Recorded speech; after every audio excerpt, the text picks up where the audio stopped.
Wakitoa shukrani zao wana vikundi hao ambao wamekabidhiwa fedha hizo mara baada ya kupatiwa elimu ya ujasiriamali pamoja na fedha ambazo zitawasaidia katika shughuli zao.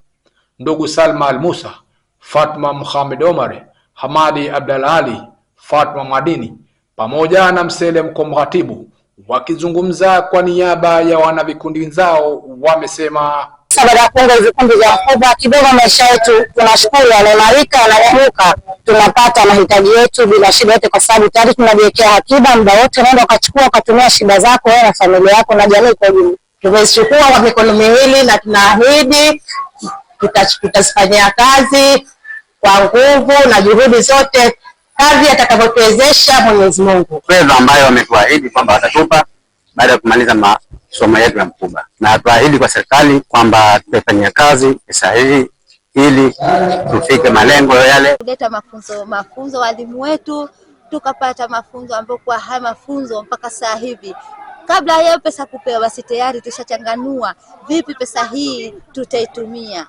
Lengo na makusudia ya mkubwa ni uhifadhi. Tunasema kwamba wanashehia Msuka Magharibi tumepokea mradi huu kwa salama na amani na furaha kabisa, na pesa hizi ambazo tumeletewa tunaahidi kwamba tutazifanyia kazi vile inavyopaswa kufanyiwa kazi kwa kujiendeleza kimaisha. Upande wake mkufunzi wa vikundi ambavyo vimepatiwa fedha hizo na elimu ya ujasiriamali kutoka MCC Mwambao, Alhamis Satibu, amesema awali kabla ya kuwapatia fedha hizo wapatia elimu ya matumizi ya fedha hizo, huku mkuu wa idara ya hifadhi ya bahari kutoka Wizara ya Uchumi wa Bluu na Uvuvi Pemba, Mayasa Hamad Ali, akizungumza kwa niaba ya wizara hiyo, ameshukuru taasisi ya MCC Mwambao kwa namna inavyounga mkono sera ya uchumi wa bluu. Kabla ya kuwapa fedha ni lazima tuwape elimu ya fedha, kujua kufanya biashara, kuchagua biashara, kupanga biashara na kuisimamia.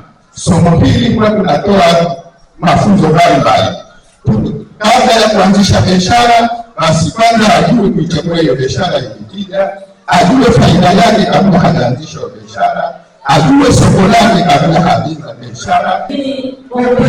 Kwa niaba ya Wizara ya Uchumi wa Bluu na Uvuvi, nilikuwa napenda nichukue nafasi hii kuwashukuru na kuendelea tena kuwashukuru au kuishukuru taasisi hii ya MCC Mwambao kwa kuendelea kuisupport Wizara ya Uchumi wa Bluu katika kutekeleza malengo na sera.